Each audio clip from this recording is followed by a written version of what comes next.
Dans la précédente vidéo, nous avons mis en place l'architecture de notre projet React Native, les différents dossiers dont on a besoin. Dans cette nouvelle vidéo, on va directement passer à la pratique. L'objectif ici, ça serait au fait de réaliser la page d'accueil de notre application et toute la partie inscription et connexion. Donc là, en fait, on va coder toute cette partie dans cette vidéo. Donc déjà, je vous préviens, ça sera une vidéo quand même un peu longue, mais vous allez voir au fur et à mesure comment on va le mettre en place. Alors, petite parenthèse, si c'est pour la première fois que tu me rejoins, si tu n'es pas encore abonné, tu t'abonnes, tu likes la vidéo et tu mets en commentaire si c'est des genres de vidéos comme ça qui t'intéressent. C'est toujours un plaisir de lire les retours en fait. Donc là, ce qu'on va faire, on va passer sur mon ordinateur et on va coder étape par étape cette partie-là. Je vais vous montrer en première partie la maquette, c'est-à-dire ce qu'on veut obtenir à la fin, et on va le mettre en place au fur et à mesure avec les styles et tout ce qu'il faut. Donc trop de bavardage, là on passe sur mon ordinateur et on commence directement les bonnes choses. C'est parti. Alors là, je me rends, comme vous l'avez vu, on va commencer. Je vais bien pousser la caméra et on commence. Donc on a déjà notre page de présentation, le home screen qui est là. On sait que c'est au niveau de la partie home screen, c'est ce qu'on a ici. Donc ici, en première partie, je vous montre la maquette. Voilà ce qu'on veut obtenir à la fin. Voilà ce qu'on veut déjà ici au niveau de cette première page là. Donc si on architecture bien la chose, on voit que ici il y a une image, et après ici maintenant il y a une autre partie qui nous présente l'application, c'est-à-dire une phrase de début, c'est-à-dire la phrase de présentation, disons le gros titre, la description et le bouton au fait pour modifier le message, pour commencer quoi, c'est-à-dire pour commencer, pour accéder à la page de connexion. Donc après ça ici, je vous montre en même temps, on a ici cette page là. Je vais le mettre ici. On a cette page de connexion là, donc ici on met le mail et le mot de passe et un bouton ici pour pouvoir se loguer. Et c'est la même chose pour la partie inscription. Donc ici, donc je le mets aussi ici. Donc on aura tous les trois écrans qu'on veut mettre en place, voilà, comme ceci. Donc on a une partie ici, l'image, le grand titre, et ici on a au fait le formulaire pour s'inscrire. Et à la fin on a un petit message ici. Donc la première chose qu'on va faire, c'est de mettre en place cette page là. Donc pour mettre en place cette page là, vous l'avez compris, on a besoin d'une image. Donc moi je vais au fait ajouter l'image au projet. Donc je me rends ici au niveau de mon fichier, de mon dossier A7, et je vais au fait prendre l'image dont j'ai besoin. Donc l'image, je vais le prendre, là c'est chez moi, hop, je vais le mettre ici. Donc là, l'image c'est le logo, je vais le mettre ici. Voilà, normalement ça doit être bon, non c'est pas bon. Alors, donc ici, je vais mettre ça, CTRL V, voilà. J'ai l'image au fait de mon logo, donc qui est là, je l'ai importé. Maintenant, on va mettre en place cette première page là. Donc ici, c'est au niveau de la partie home screen. Donc, je vais le mettre à côté, comme ceci, pour qu'on puisse le reproduire au fur et à mesure. Donc, alors, comment ça va se passer? C'est que ici, on va au fait vider ce contenu là, et on va commencer par mettre en place toute cette partie là. Alors, c'est parti. Donc ici, en première partie, comme vous l'avez vu, on a la vue. Après la vue ici, on a ce côté-là. Donc moi, je vais mettre en place d'abord l'image. Je vais importer l'image. Donc pour importer une image, au niveau de notre composant, il faut faire ici, entre parenthèses, image. Donc je vais zoomer. Non, j'ai trop zoomé, voilà. Donc on y va, ça fait image. Donc après image, je vais mettre ici src et je vais mettre ce dont j'ai besoin. Donc ici je vais mettre source égale, et je vais mettre ma source. Donc ici je vais aller récupérer l'image required et je vais prendre l'image comme ceci. Hop, je sors de ce dossier. Donc ici je vais aller prendre mon dossier A7. Normalement quand je sors de là, automatiquement mon A7 il est là. Donc ce que je vais faire, je vais aller le prendre. Donc c'est A7/logo PNG. et je vais mettre ici mon style. Donc ici je mets le style, je mets égal, et ici je vais mettre mon style, style.logo. Et ici j'oublie pas de fermer. Donc là j'ai fait une erreur, je vais l'enlever de là. Hop, et je ferme. Donc ici j'ai mis en place une partie style. Donc ici je vais mettre style avec S parce que c'est ce qu'il y a ici. Ensuite on aura une partie qui va nous gérer tout ce qui est y a rapport à cette partie, tout ce qui est ici au fait. Donc ici je vais mettre ici views et je vais mettre ce dont on a besoin. On a besoin d'un titre et on a besoin d'une autre partie ici description. Donc ici je vais l'ajouter. Donc ici je vais mettre test. Donc qu'est-ce qu'on a mis? Uber Eats machin truc. Donc ici Uber Eats 2 points Eat food delivery. Ok, delivery. Et en seconde partie, on a besoin de quoi? On a besoin de cette partie que je vais mettre aussi. Donc ici, je mets ici test. Je me dérange même pas. Je vais aller plus rapidement, copier-coller. Et ici, je vais mettre la description dont on a besoin. Donc moi, je l'ai déjà quelque part. Je vais juste vous le coller là. Et je vais le mettre ici. Voilà. Donc ensuite, au niveau de cette partie, je vais ajouter un peu de style. Donc ici je vais mettre style égal et je vais mettre le style point title, et là je vais prendre aussi ça, copier-coller, je vais le mettre ici. Donc ici ça serait subtitle, autant pour moi. Donc ici je sauvegarde. Et là, j'ai des erreurs. On va le résoudre assez rapidement. Donc, il me dit quoi ici? Style. Il me dit qu'il ne connaît pas image. Donc, ici, j'ai au fait oublié d'importer image ici. Je sauvegarde et on est pas mal. Donc, voilà ce qu'on a déjà comme présentation. Vous voyez que l'image, il a pris toute la taille de notre écran de telle manière qu'on ne voit pas ce qui est ici. Donc, là, maintenant, on va commencer par styliser ce contenu là. Donc première chose, c'est que ici au niveau de notre conteneur, je vais bien mettre les éléments. Voilà. Donc au niveau de notre conteneur, je vais mettre déjà un peu de style. Donc ici on a mis un flex 1, ça c'est parfait. On n'a pas besoin de centrer quoi que ce soit ici déjà.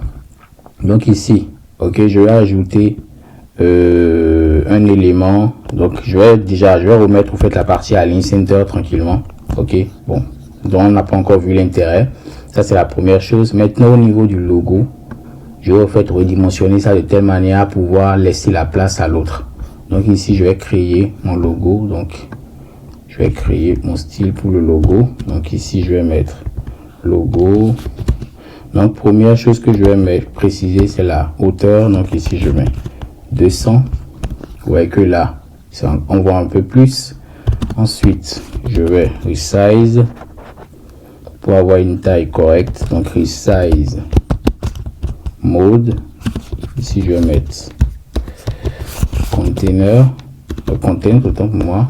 Vous voyez que là c'est plus clair. Et maintenant je vais mettre ça en position absolue. Donc ici position 2 points absolute.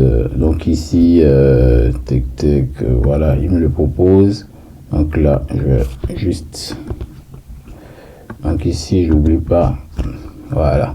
Donc vous voyez que quand j'ai mis ça en position absolue, cet élément là au fait il s'est directement mis sous l'élément. Donc c'est ce qu'on voit ici.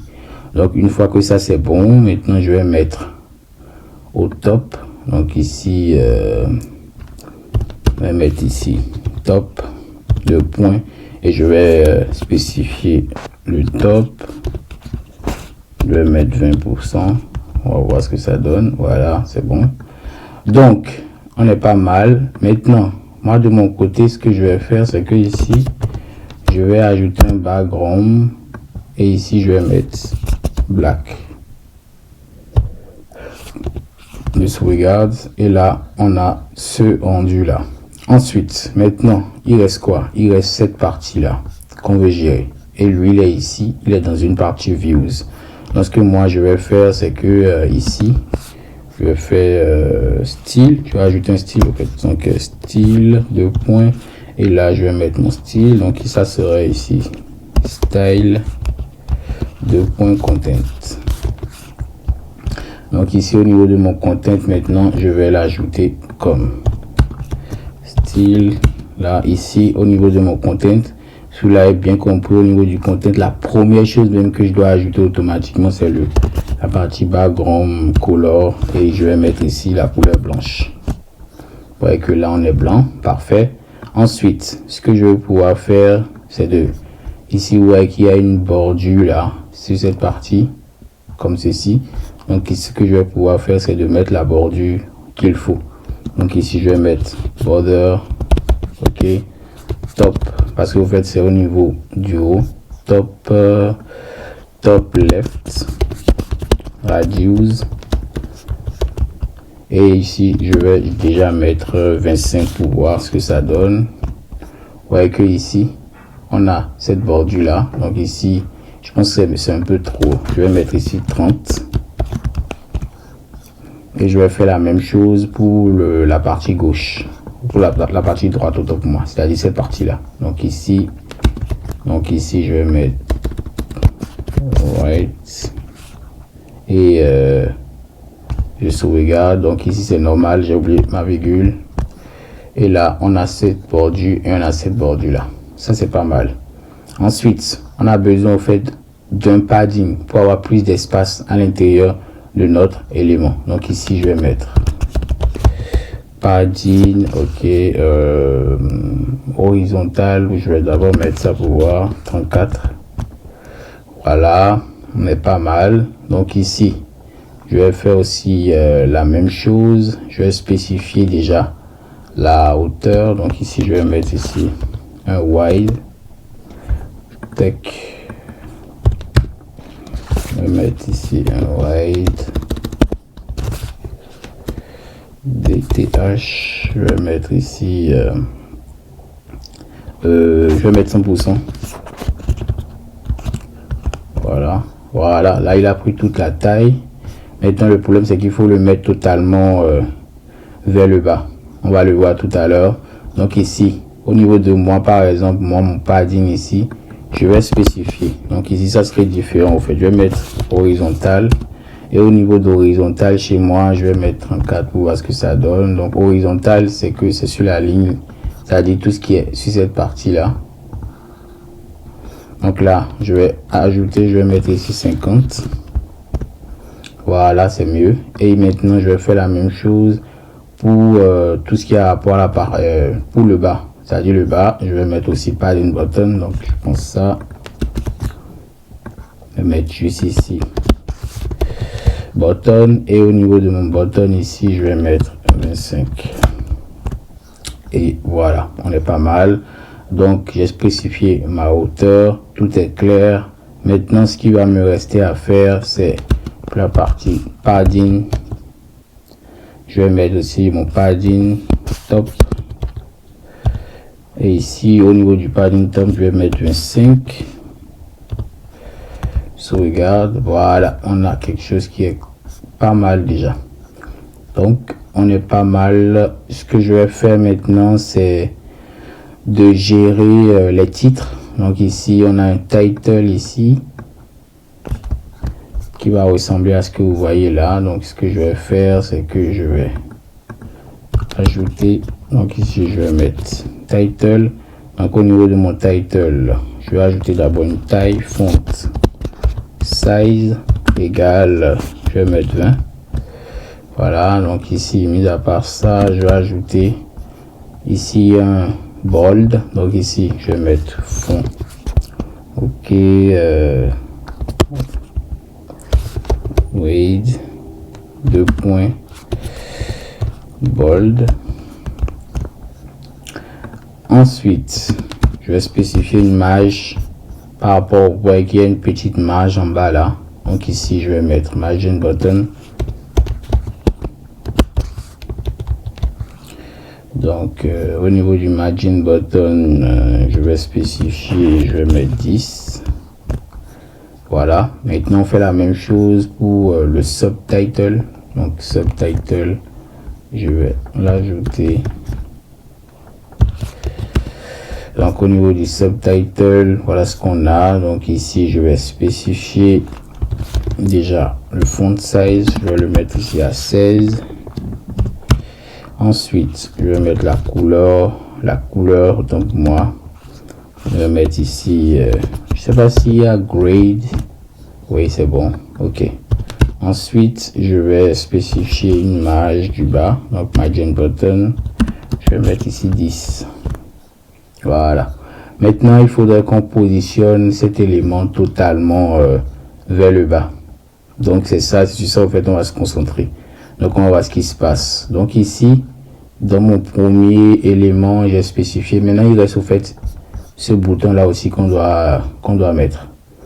Donc si vous avez bien compris, on sait bien que c'est notre content au fait qui a tout ce côté là, c'est-à-dire notre content. Quand je l'enlève là, on voit que ce qui est là ça disparaît. Donc c'est cet élément là qu'il faudrait positionner totalement vers le bas. Donc comment le faire?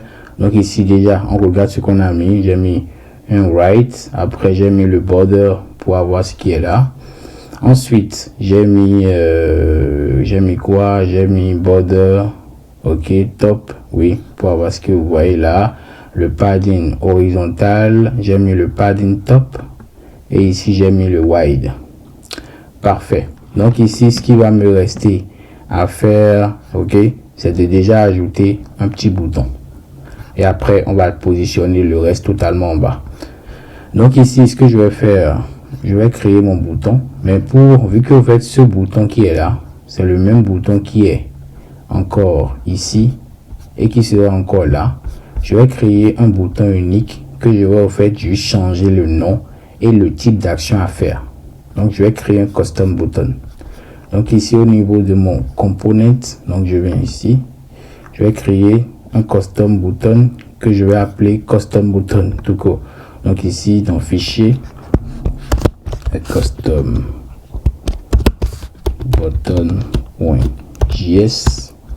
donc React Native fonction element style, je sauvegarde et c'est bon. Donc ce que je vais faire, c'est que dans mon login, non, dans mon home screen, là on bosse, donc ici je vais au fait ajouter mon élément. Donc je vais ajouter ici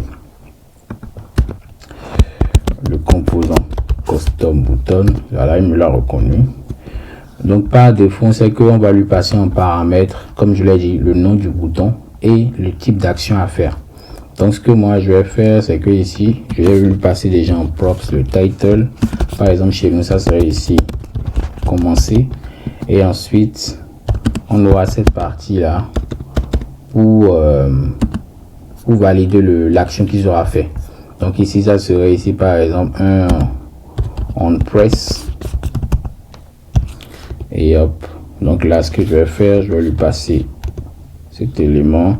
Donc ça serait une fonction en fait qui va envoyer vers quelque chose. Alors qu'est-ce qui se passe? Donc là je fais ça et je vais mettre juste ça comme ceci. Voilà, on est pas mal. Donc ici custom button, c'est ce custom button au fait que moi je vais au fait utiliser.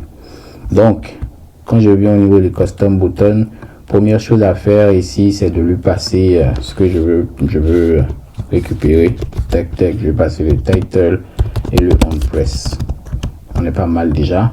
Donc ici je vais lui passer par exemple dans mon cas le title. Donc ici je vais mettre title. Voilà, on a le bouton commencer. On va commencer maintenant par styliser ce composant là. Donc ici je vais ajouter un touchable opacity qui va me permettre de pouvoir avoir un effet lorsqu'on va cliquer sur le bouton. Je vais vous le montrer. Opacity, voilà, il me l'importe. Par contre là il est importé de quelque part d'autre. Donc ici touchable opacity, normalement il doit me proposer, c'est un élément de React Native. J'ai une petite erreur ici, je vais juste ajouter ça. Voilà, vous allez remarquer quand on va cliquer dessus, on a cet effet là. Ouais. Maintenant, ce que moi je vais essayer de faire, c'est de mettre un peu de style. Donc ici, je vais mettre style et je vais ajouter mon style. Donc style point, je vais appeler ça custom button, comme ça. Custom button, ok. Et ici, je vais lui passer aussi l'action, c'est-à-dire lorsqu'on va cliquer dessus, qu'est-ce que tu dois faire. Donc ici, je vais lui passer cette fonction qui est là. C'est bon. Donc ici, je vais maintenant commencer par styliser mon composant. Donc pour styliser mon composant, je vais juste prendre cet élément. Je vais venir là. Et je vais l'ajouter. Donc ici, on a d'abord besoin de la couleur. Donc ici, c'est une couleur verte. Donc ici, je vais mettre background color. Et ici, je vais mettre green. Voilà, on est pas mal. Ensuite, je vais en fait spécifier la largeur. Donc ici, je vais mettre 100%. Je sauvegarde. Voilà. Ensuite, j'ai besoin d'un padding. Ok, le padding, je vais le mettre à 15. Ensuite, là, je vais spécifier la bordure. Vous voyez qu'il y a une petite bordure autour du bouton. Donc ici, je vais mettre ici border radius. Donc ici, je vais mettre 10. Maintenant, il faudrait que je centre l'élément. Donc ici, je dois le centrer par rapport à la partie perpendiculaire à l'axe horizontal. C'est-à-dire, on a cette tasse-là qui est comme ça. C'est sur ça que notre élément est. Quand je vais mettre à ligne, item, il va le centrer par rapport à la partie perpendiculaire de la partie horizontale. C'est ce que je disais dans une précédente vidéo. Donc, je vais mettre ici à ligne center comme ceci. Vous voyez qu'il est centré. Maintenant, qu'est-ce qu'on veut pouvoir faire d'autre? Qu'est-ce qu'on peut faire? On peut spécifier une petite marge. Ok, donc ici, je vais mettre margin top. Et je vais mettre ici 10. Voilà. Et ici, je vais faire la même chose pour la partie verticale. Donc ici, margin vertical. Et ici, je vais mettre aussi 10. Voilà. Donc, vertical et par rapport au haut. Parfait. Donc là, on est pas mal. Ce que maintenant, je vais essayer de faire, c'est de pouvoir, voilà, on revient sur notre tâche. On va ici commencer. Commencer, c'est en blanc. Chez nous, c'est en noir. Donc, ce que moi, je vais faire, c'est que ici, je vais ajouter un style. Donc, qu'est-ce que je vais mettre? Style. Par contre, pourquoi me faire ça? Ok, donc style point test. Donc, je vais prendre ce test là et je vais commencer par le modifier. Donc ici test. Donc la couleur du test c'est le blanc. Ensuite font size. Donc ici ça serait 18. Ok, pas mal. Maintenant il reste juste le fond, le font weight qui sera chez nous font weight bold. Et puis voilà, on est pas mal. Maintenant on a notre bouton qu'on clique dessus. Voilà l'effet qu'on a. Mais le problème maintenant c'est qu'on veut le descendre totalement vers le bas. Donc je reviens ici dans home screen et on va voir tout ça. Donc ici dans cette partie là, on a ce content et c'est au niveau de ce content normalement qu'on veut au fait faire le truc, c'est-à-dire on veut descendre cet élément là totalement vers le bas. Alors là maintenant on veut pouvoir en fait mettre notre élément totalement vers le bas comme vous le voyez ici. Donc ce que on va faire c'est qu'on va utiliser une propriété au fait au niveau de la partie flex qui nous permet de pouvoir en fait mettre des éléments à la fin, c'est-à-dire flex end. Alors là c'est carrément quoi à faire à part, mais ce qu'il faut comprendre ici c'est que ici par défaut les éléments sont positionnés les uns sous les autres. Donc du coup quand je vais lui dire de mettre au fait l'élément totalement à la fin, cet élément là, il sera totalement en bas. Et l'image sera toujours là, vu qu'il est en position absolue. Ok. Donc ici, ce que je vais faire, c'est que ici, je vais au fait ajouter la partie Justify Content. Ok, je vais mettre ici Flex. Je vais mettre ici End. Comme ceci. Donc vous allez voir que l'élément il sera totalement vers le bas. Si j'enlevais position absolue, vous allez voir ce qui va se passer, c'est que l'élément, je vais enlever juste ça, vous allez voir, comme ceci. Vous voyez que l'élément image, c'est-à-dire le logo, il est totalement descendu, totalement vers le bas. C'est à cause de cette partie-là, Flex End. Donc, dans notre côté, on aura ce qui est ici. Et voilà, on a notre première page. Je sauvegarde. Donc ici, je ne vais pas oublier, parce que j'ai mis un Flex End, il faudrait que je remette mon logo ici en position. Le point absolu. Et voilà. Donc on a notre premier rendu. Et c'est ce que vous voyez ici. Du coup, par défaut, qu'on va cliquer ici, rien ne va se passer parce que par défaut, je lui ai rien envoyé au niveau de mon custom button. Je dois lui envoyer un élément de navigation pour qu'il puisse surfer d'une page à une autre. Ok. Donc ici, moi, dans mon cas, vu que mon composant ici, au niveau de notre partie route, index ici, vu qu'on a au fait déjà initialisé la partie Stack Navigator, j'ai automatiquement accès à la partie navigation, c'est-à-dire un élément qu'on appelle navigation, comme ceci, que je peux passer ici, navigation, point, navigate, et je vais naviguer vers quoi? Je vais naviguer vers la page d'inscription, c'est-à-dire une page qui va ressembler à ce que vous avez vu, la page de connexion, une page qui va ressembler à ce que vous voyez ici. Donc ce que je vais faire, c'est que ici, je vais au fait voir, c'est login screen. Donc ici, je vais dans ma route. Donc ici, j'ai ça. Et c'est ce nom que je vais appeler ici. Je sauvegarde. Quand je vais cliquer dessus, vous voyez que j'ai accès directement à la page de login.